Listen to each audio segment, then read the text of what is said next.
everyone, welcome to this week's Simple Science with Danny. Today we'll be making Epsom Salt Crystals. For this experiment, you'll need a glass bowl or a glass cup. Make sure it's a nice thick sturdy one. You'll also need some Epsom salts, some food colouring if you'd like to make coloured crystals, a half cup measuring cup, and I have a whisk to stir with. You can use a spoon or a fork, whatever you have. You'll also need very hot tap water for this experiment, so you might need some adult help for this part. To start this experiment, what we're going to do is measure out half a cup of our Epsom salt and add it into our bowl. The next step is to add in our very hot tap water, which we'll need to be very careful with.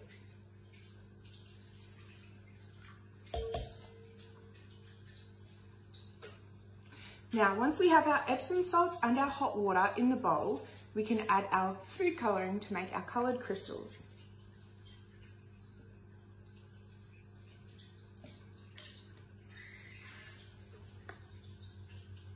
Once you've done all that, it's time to mix your solution together. For this experiment, we have a 1-to-1 ratio of Epsom salts and our hot water. This is to ensure our entire mixture and all our salt is saturated. There might still be some salt crystals at the bottom, but that's fine as long as the solution itself is completely saturated. Saturation is when no more salt can dissolve in the water. Perfect, so now we have our mixture. I'm going to go put this in the fridge for a few hours and wait for the crystals to form. So in this experiment, our Epsom salt actually has a chemical name, magnesium sulfate. When we add our Epsom salt into the bowl with our hot water, we have more magnesium sulfate being dissolved. After we have let our solution sit in the fridge and cool down, you will find we have crystal growth. This fast crystal growth is due to less room for the dissolved salt in the cooler and more dense solution, so crystal structures form. As the solution cools, the magnesium sulfate atoms run into each other and join together in a crystal structure.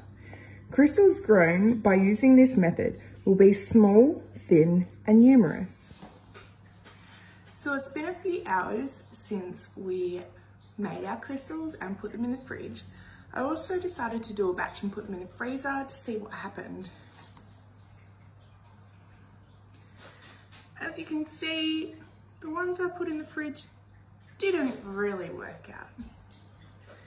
And the ones I put in the freezer look a little bit different than what we inspected. I'll give you a close-up look.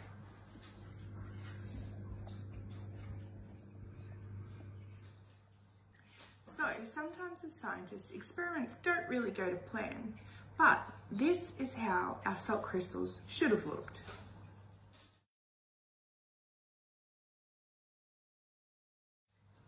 Give it a go and see how your salt crystals turn out.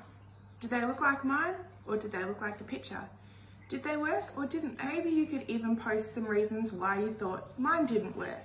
Have a great day, guys, and tune in next week for another Simple Science with Danny. Bye.